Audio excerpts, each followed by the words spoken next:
Welcome back to Joe's Stunner Boxing. Skye Nicolson, the boxing pin-up from Australia. Very pretty lady. She won the WBC silver featherweight title against Spain's TANIA Alvarez. Now, this was, I guess you could call it a sort of eliminator for all the belts, because Nicolson has been talking about taking on the winner of the Amanda Serrano, Erika Cruz fight.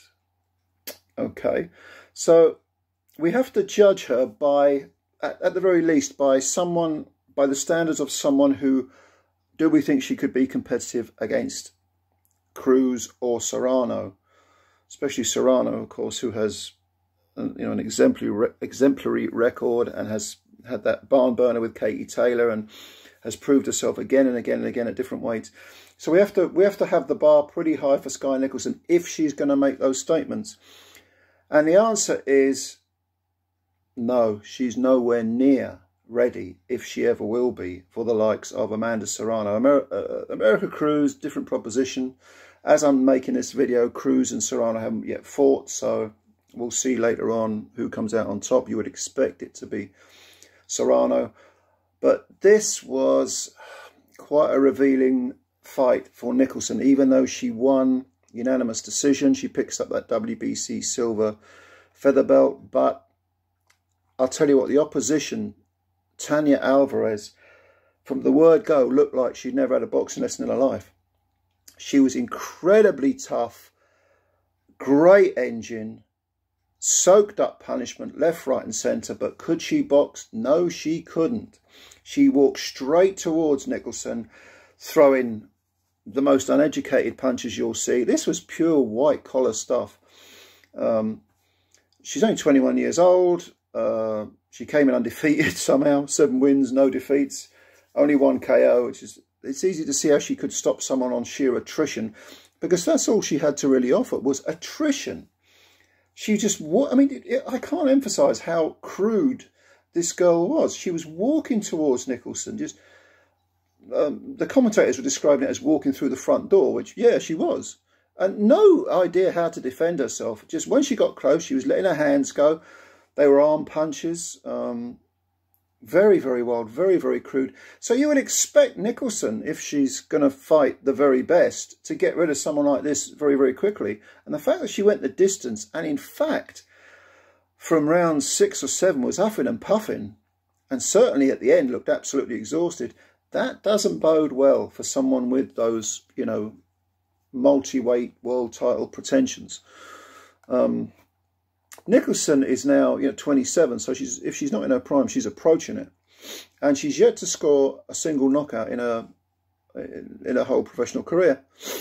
You would have expected her to knock out TANIA Alvarez, or at the very least stop her on her feet, because from the word go, she was clocking the girl, and it wasn't difficult to hit TANIA Alvarez, believe me. But Nicolson has this style which I've never quite been convinced by. Very, very hands low. Uses her feet as her defence. Lots and lots of good footwork. Nothing wrong with her feet. Her feet do well. But the hands are always low. Fires a lot of hooks and curling punches from quite a long distance. Neglects the jab badly. Doesn't work the body well enough. And the jab alone, I mean, a good jab alone would have smashed up TANIA Alvarez. In fact, Alvarez, of course, because Nicolson couldn't miss her, did finish the fight with a bloody nose and blood coming out of her mouth. But she wasn't cut. She had some bruise under, I think her right eye.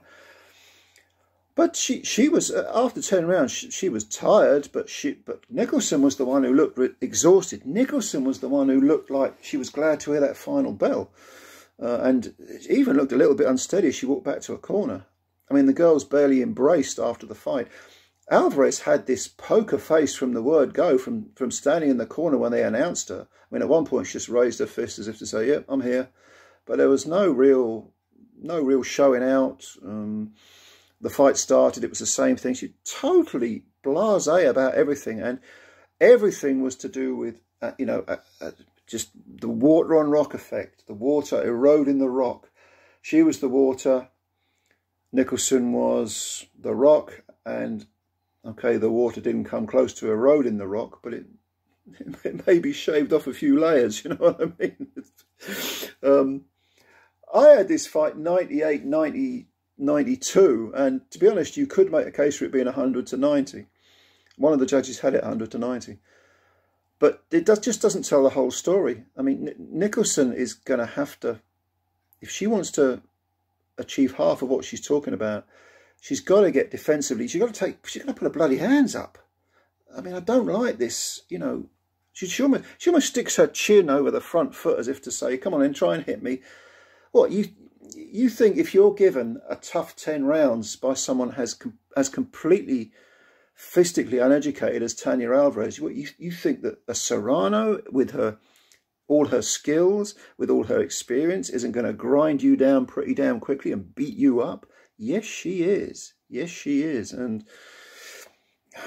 yeah, I'm just not happy with what I saw from Skye Nicolson. I mean, you know, good luck to the kid. I like her. You know, she does have skills. You know, but all this low hands, tempt the opponent forward, swipe them when they come forward, don't bother too much with the jab, ignore the body.